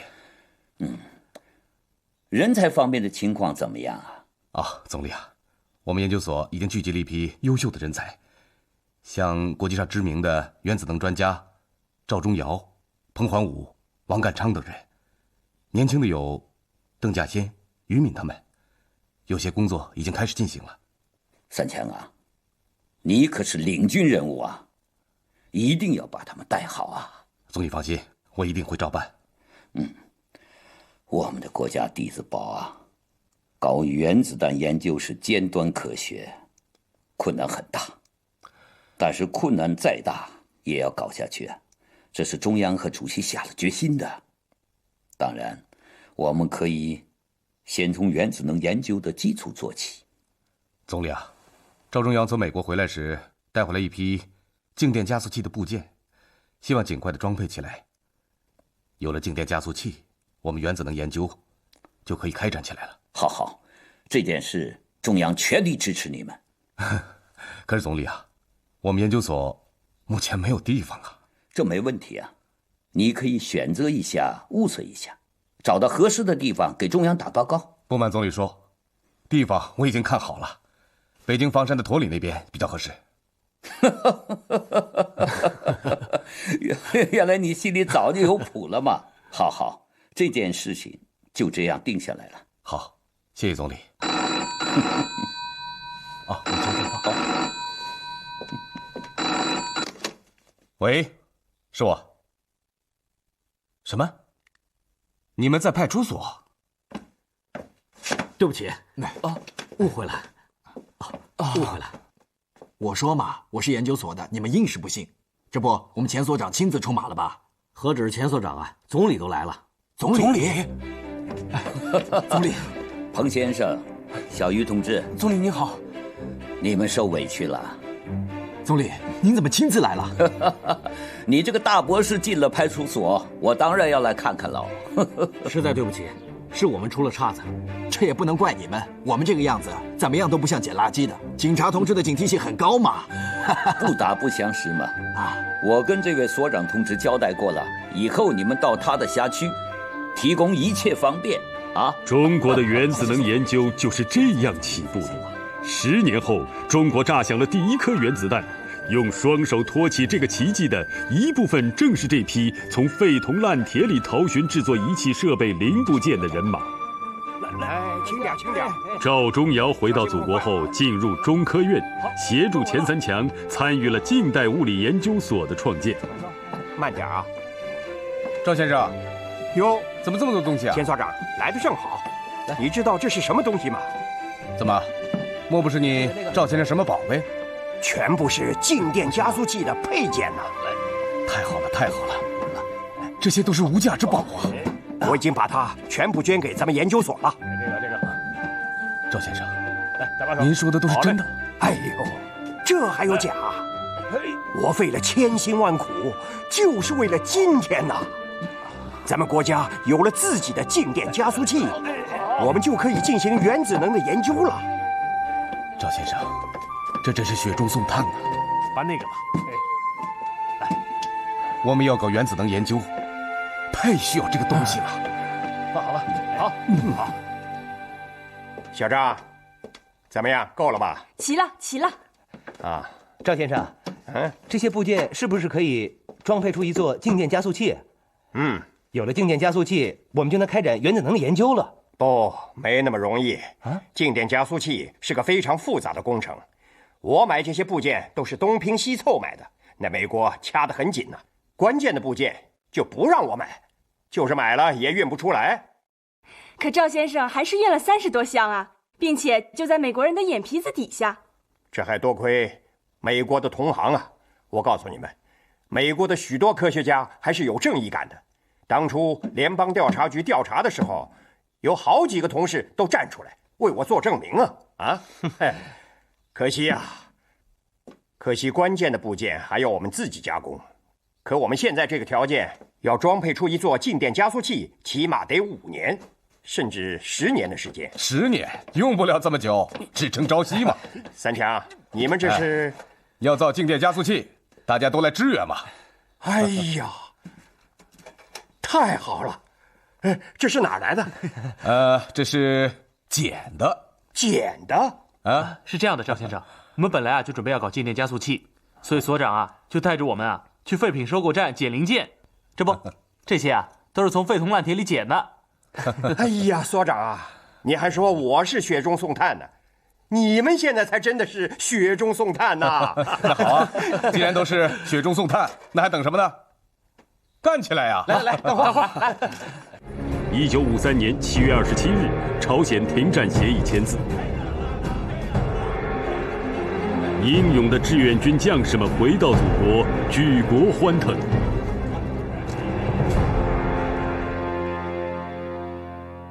爸爸，志愿军都回国了，阿英她什么时候回来？我都3年没她消息了。面对苦等了3年的儿媳，毛泽东心有不忍，而且亲口说出丧子之痛，对他无疑是又一次打击。他特意请来了周恩来。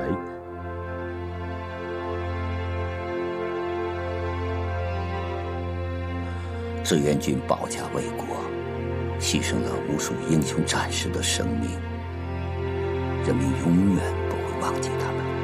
阿英也是其中的一位。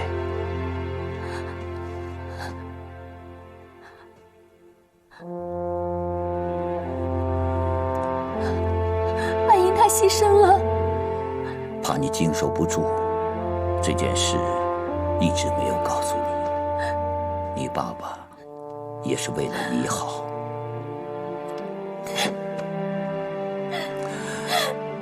阿姨，阿姨。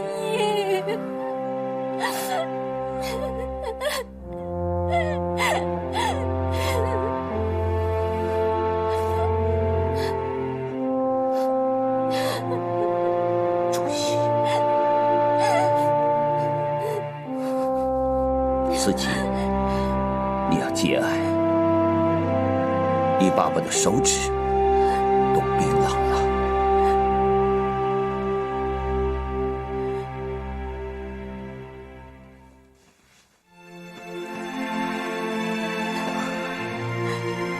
爸爸，你要保重。思琪，我的娃。你不要责怪爸爸，当初没有告诉你啊！不，爸爸，我不。今后，你就是我的大女儿。爸爸，爸爸。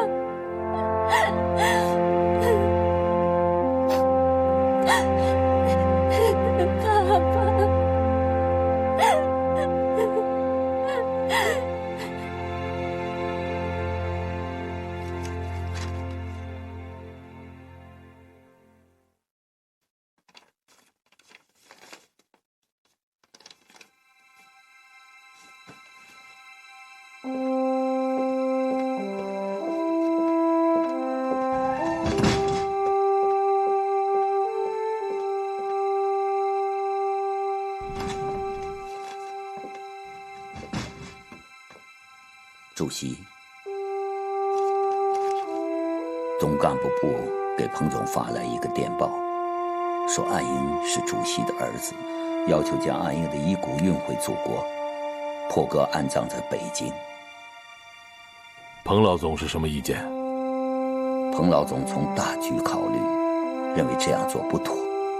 这是彭总写给我的报告，请主席过目一下。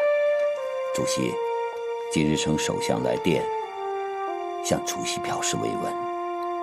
他说，岸英同志是为朝鲜人民的解放事业而牺牲的，也是朝鲜人民的儿子。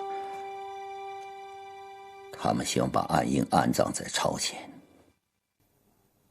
不能因为我是党和国家的主席，就给儿子搞特殊。恩来，你的意见呢？我同意主席的意见。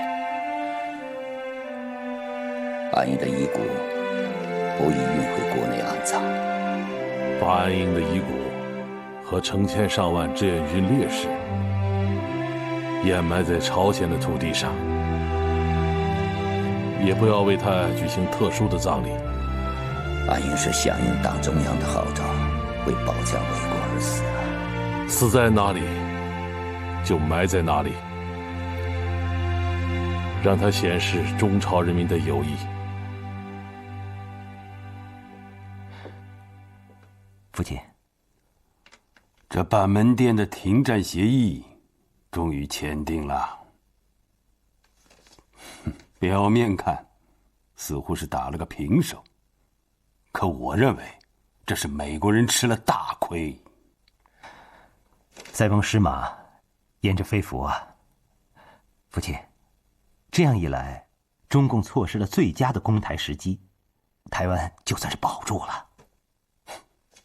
静儿，别忘了毛泽东也是喜欢大统一的人，他不收复台湾，能善罢甘休吗？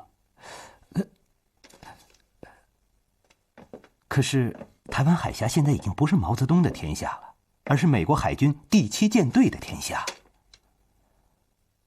这话说的也是。静儿坐下，我有话跟你说。来，目前韩战是结束了，但随之而来的一定会是东西方的冷战。我们在台湾一定要有所作为。请父亲明示。无论是确保台湾的自身安全，还是要反攻大陆，我们都必须做到知己知彼。不过，你要掌握共军驻防和武器装备的情报，这是首要的任务之一。父亲，我今天到您这儿来，就是为了这件事。我们需要共军的情报，而美国人也需要。等等，你是想让美国人帮我们搞情报？当然了，公开侦查他们是不会干的。但是我想了一个主意，我们可以成立一个公司，而这个公司实际上就是一个空军侦察中队。哦，这倒是可以掩人耳目。这个空军侦察中队由美国人提供侦察机，我们呢只出飞行员。这是我草拟的文件。我已经跟美国中央情报局派驻台湾的机构谈好了，这个公司的名称就叫做西方公司。景儿，你成熟了，有战略眼光，在这件事上，你想到了父亲的前面。景儿，这个西方公司就交由你全权的负责。您放心吧，父亲。在蒋经国的主持下，台湾空军成立了黑蝙蝠中队。自1953年开始，黑蝙蝠中队开始了侦察大陆军事机密的绝密行动，由此，侦察与反侦察的较量在空中愈演愈烈。哼，又让他给溜掉了。黑蝙蝠中队一直采用的是夜间侦察的手段。他是吃准了我们空军缺少夜间作战的能力。是啊，虽然我们有一些飞行员也具备夜间作战的能力，但是眼下他们分散在各个部队，目前我们还无法组织对入侵敌机进行有效拦截。每年入侵敌机将近100架次啊，他们畅通无阻，而我们的空军只是眼睁睁地看着，没办法把他们打下来。这种局面必须尽快改变，光靠高射炮是很难把敌机打下来的。眼下必须加强夜间复杂气象条件下的战斗训练，还有情报、通讯、指挥引导能力都必须得到加强。老刘啊，从现在开始，我们就要和这个黑蝙蝠中队好好斗一斗。钱学森在被禁止自由离境的那段日子里，另起炉灶，开始了工程控制论的研究。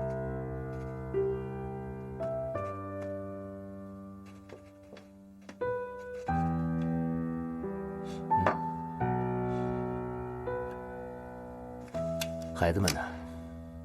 都睡了。书写的怎么样了？还顺利。美国政府不是借口我掌握了美国火箭技术机密，不让我回到国内去。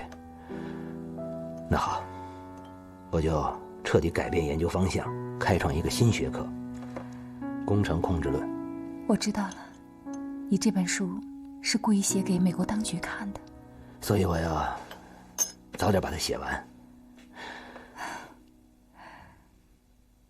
朝鲜战争结束了，我们回国的事情可能会有转机。好吧，那你写吧。等这本书出版以后，我看美国他们还有什么借口。而且我相信，即使不搞火箭，去搞别的研究，你还是最优秀的。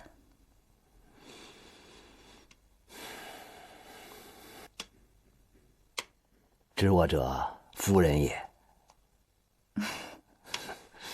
而且我相信，即使不搞火箭，去搞别的研究，你还是最优秀的。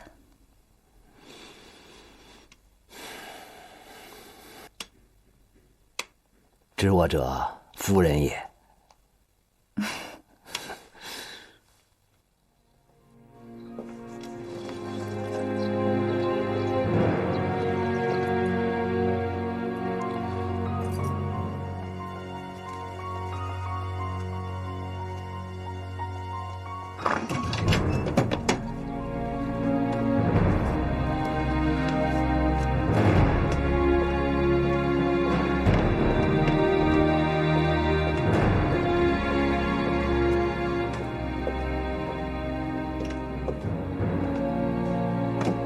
钱教授呢？在卫生间。卫生间？干什么？洗澡也要检查吗？这是你们美国的哪一条法律规定的？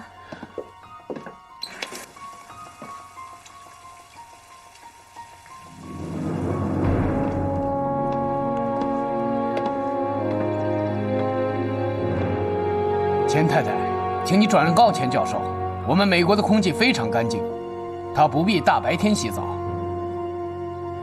是你们特工先生天天上门骚扰，污染了我们家的空气。我丈夫虽然没有洁癖，但也忍受不了这种污秽。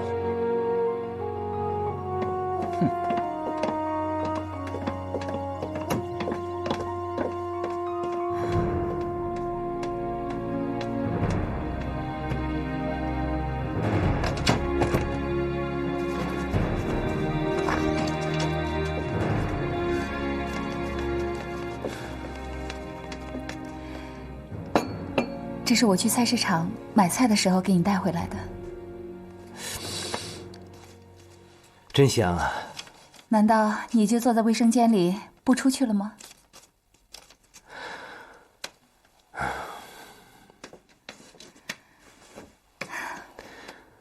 英，谢谢你。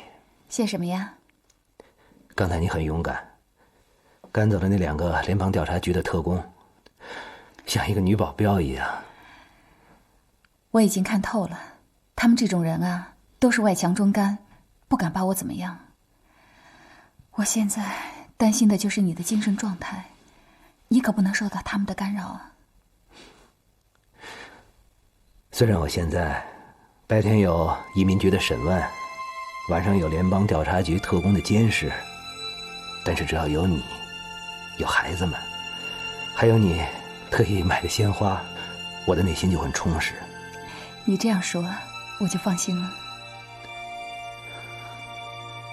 英，辛苦你了，真对不起。怎么突然说起这样的话？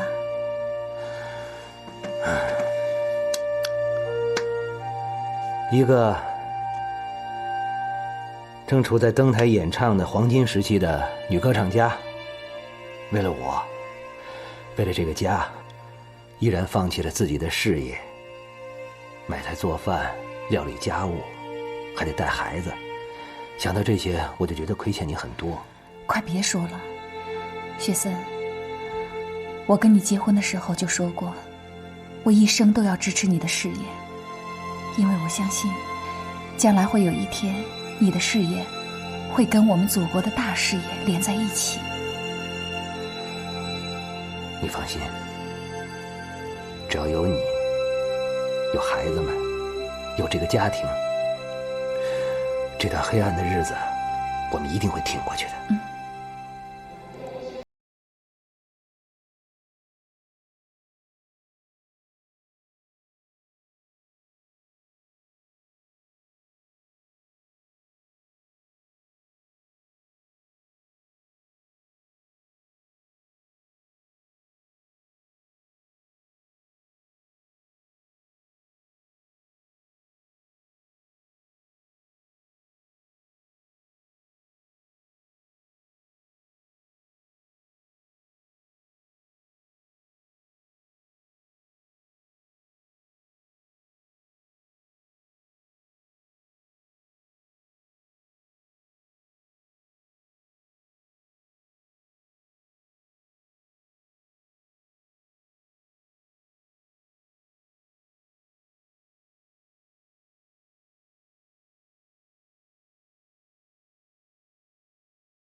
助理，这是我给中央的报告。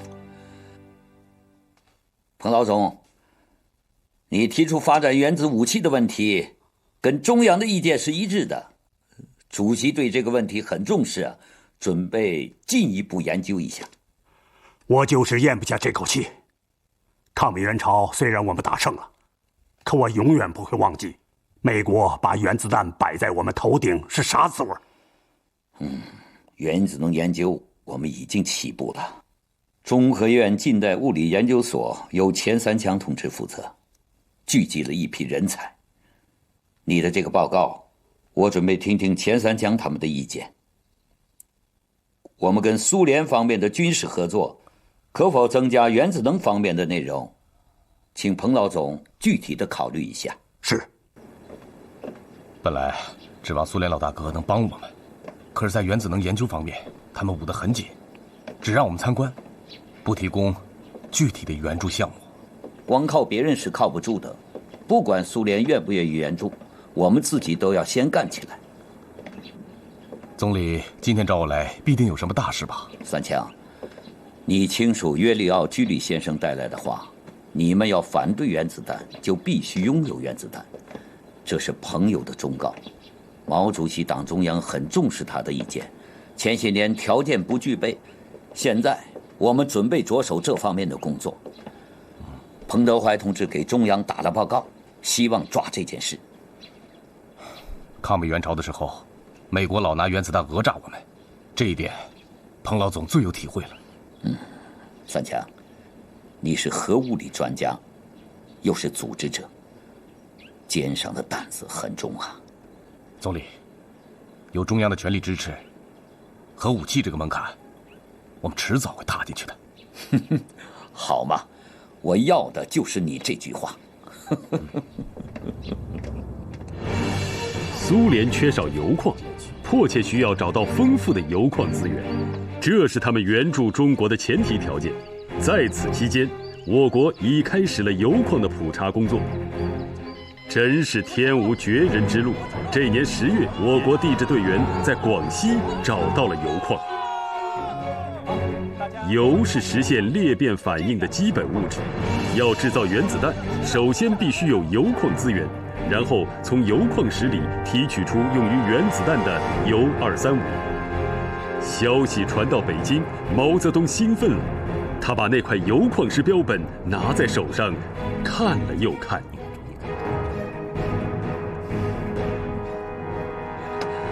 发现铀矿了，只是现在还没有大规模的勘探。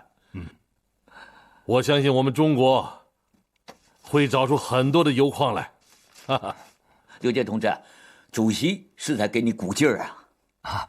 主席，总理，下一步工作我们就全面铺开了。我们预测呀，在新疆、云南等地将有丰富的铀矿资源。好嘛！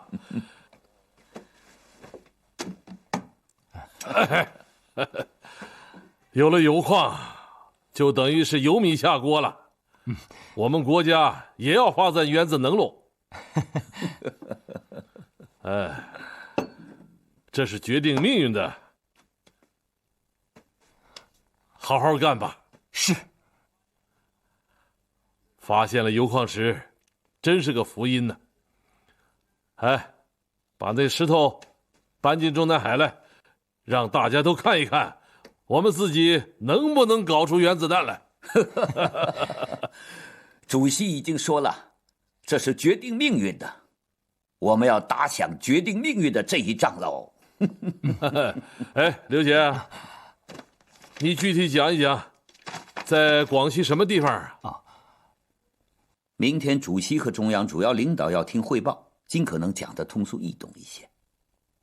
总理啊，这个没问题，我们把铀矿石带上，当场演示。好啊。三强，你亲属约里奥·居里先生带来的话，你们要反对原子弹，就必须掌握原子弹，这是朋友的忠告。毛主席党中央很重视他的意见，但是前些年条件也不具备，比如铀矿资源，总不能买外国的吧？这样敏感的东西，谁会卖给我们呢？现在情况不同了，咱们找到铀矿了。四光同志，你怎么了？牙疼，没什么大事。那不行，牙疼不是病，疼起来可真要命啊！还是先去医院看看吧。那还是等汇报完了再去吧。不要耽误了，四光同志，你年纪大，一定要注意身体。还是我去吧。你坐。没事。总理有事吗？员工同志，你马上送李老上医院。是。总理呀，这点小事就不麻烦了。同志啊，照顾你的身体那是应该的。明天的会议时间，我另行通知。好，去啊，谢谢。哦，我叫小程送思光上医院了。总理对我们真是无微不至啊！应该的，你们都是国家的宝贝，从我个人来说，也都是肝胆相照的朋友啊。恩来真是欣喜如发呀！主席又在夸总理了。银桥啊，李四光你知道吧？李四光不知道。孤陋寡闻，孤陋寡闻呐！李四光可是个大科学家，全世界都有名啊。他年纪大了要午睡，身体又不好。明天的会议，恩来特意安排在下午3点以后。你看，想得多周到啊！啊，这是总理的做事作风。主席说过，这叫滴水不漏。有这样的总理，是我这个甩手掌柜的福气。银桥，快给总理打个电话，明天的会议时间就按他说的，3点以后。是。哎，干脆4点开始吧。是，主席。这一天下午，在毛泽东的住处丰泽园召开了中共中央书记处扩大会议。周恩来特意请来了钱三强和李四光，给毛泽东和书记处的领导讲解原子能的有关知识。主席啊，三强和四光同志来了。好，主席好，你好啊，这位是钱三强同志。主席好，你好，坐吧。坐，好，来，坐。啊，坐，谢谢，这。四光同志，你的牙痛好点了吧？好多了，谢谢主席关心。要谢就谢恩来同志吧，他把你的午睡时间都考虑进去了。中央书记处的会议，啊，都围着你李四光同志的时间转呢。主席，总理对我的关心是无微不至的，我非常感谢，我心里不安呐。四光同志年纪大了，身体又不好，这是应该的嘛。再说，你是我们的先生嘛。今天我们这些人当学生，就原子能有关的问题，请你们来上一课啊。先请他们做点现场演示，有点感性印象，再听情况汇报，好嘛？钱三强同志，你先请吧。请吧。好，来，同志们看一看。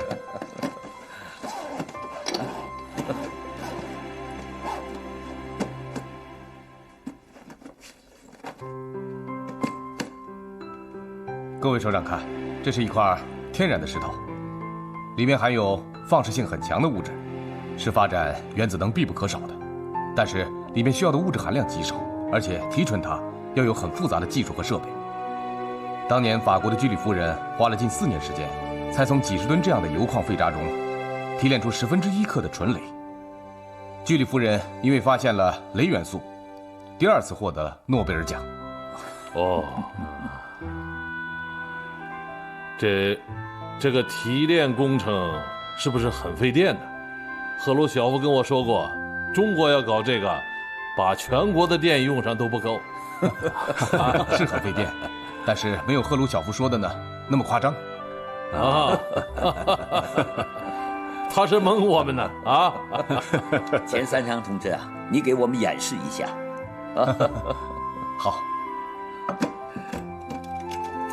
这是我自制的盖革计数器，现在接通电源，大家看看有什么情况。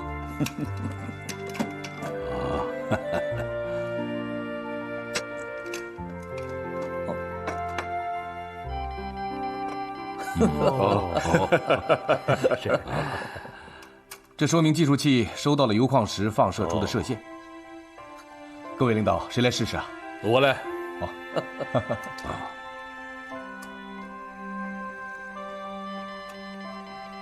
怎么样啊？神奇，太神奇了，像是变魔术啊！啊，不过魔术是假的，这个可是真的啊！主席啊，你拿着这个在我身上试试。啊！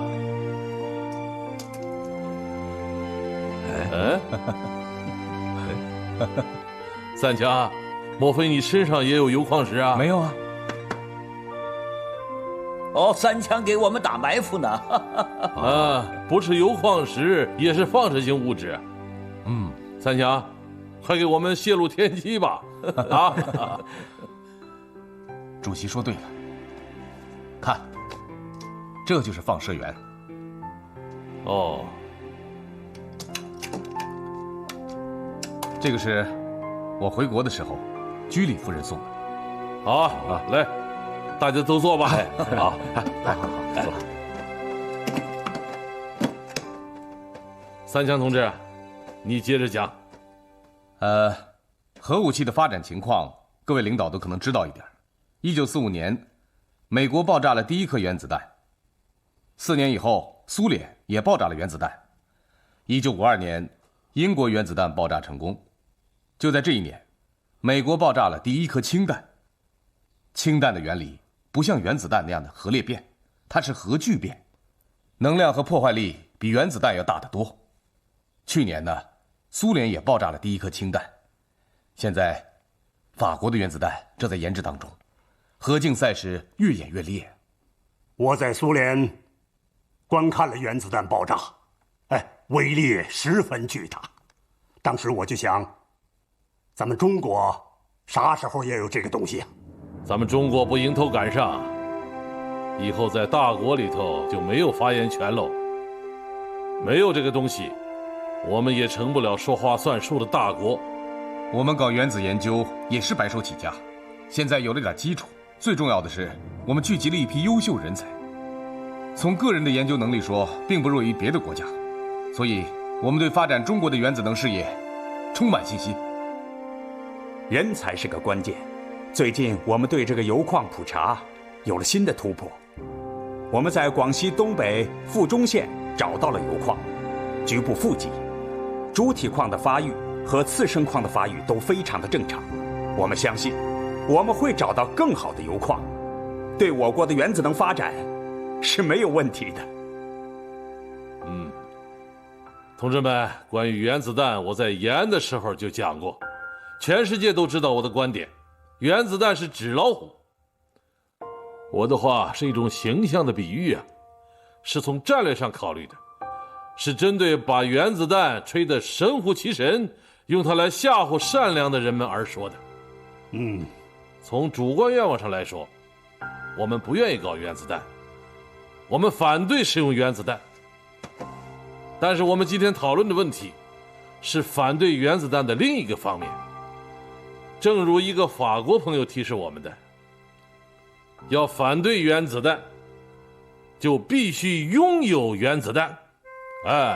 有了它，就能打掉嚣张气焰。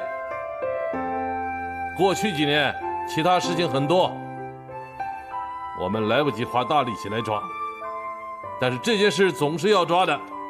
现在到时候了，该抓了，要排上日程，认真抓一下，一定可以搞起来。自从盘古开天地，我们不晓得造飞机、造火车，但现在我们开始造了。我们不但要造出更好的飞机大炮，我们还要造出原子弹。你们看怎么样？是到中央下决心的时候了。何况现在苏联愿意支持我们，当然，条件是共同开发中国的铀矿资源。苏联对我们援助要搞好，我们自己干也一定能干好。我们只要有人，又有资源，什么人间奇迹都可以创造出来。说得太好！正是这次具有历史意义的会议做出决定，建设中国的原子能工业，发展战略核武器。当晚，毛泽东留参加会议的人员共进晚餐，并与钱三强亲切交谈。三强的父亲钱学同曾是北大的教授，主席，你那时候也在北大，你们见过面没有？知道，但是没有见过面。那时候他父亲是个大学教授，我不过是一个北大图书馆的助理管理员。三强，我曾读过你父亲写的一篇文章《新学伪经考序》。父亲写这篇文章的时候，我在读高中，曾经听他讲过，花了他不少时间呢。钱先生在这篇文章里啊，批评了他的老师章太炎。主席啊，这个我不是太懂。新学伪经考是康有为的著作，他说许多古书都是经过后人篡改的。章太炎对这本书持反对意见，你父亲为这本书做了长序，反驳了他的老师章太炎。他在文章中提出啊，总而言之，我们今后解经应该以实事求是为壶，而绝对废除师说家法。钱先生有这种勇气，真是难能可贵呀！主席百忙之中看了这么多书，真是太了不起了。三娘，我向你讨教个问题：原子核是由质子和中子组成的吗？是这样。那质子和中子又是由什么组成的呢？原子论起源于古希腊的时候，原子这个词，古希腊文的意思就是不可再分的东西。根据目前的研究，质子、中子是构成原子核的基本粒子。所谓基本粒子，就是最小的，不可再分的。是不可分的吗？主席今天是要打破砂锅问到底喽。这个问题正在研究，能不能分，还没有被证实。我看不见得吧。从哲学的观点来看，物质是无限可分的，质子、中子、电子也应该是可分的，一分为二，对立统一嘛。当然了，现在条件不具备，将来会证明一定是可分的。你们信不信啊？你们不信，反正我信。这是一场哲学家与科学家的对话，也是一个政治家的预言。科学家们后来相继发现了反质子和反中子。关注着五洲风云，也关注着微观世界奥秘的毛泽东，以政治家、哲学家的思辨与科学家殊途同归了。预祝我国的原子能事业顺利发展，咱们大家共同干杯！好，干杯！平时不饮酒的毛泽东，在这个历史性的晚上也激动万分，他带头举杯，为我国的原子能事业祝福。中国研制核武器的紧迫感，说到底是美国咄咄逼人的核威胁逼出来的。就在毛泽东做出历史性决策的前1个月，美国和台湾签订了美台共同防御条约。这个条约规定，美国维持并发展台湾的武装力量。美国对在西太平洋区域内任意缔约国领土上之武装攻击，即将危及其本身之和平与安全，将依其宪法程序采取行动，以对付此共同威胁。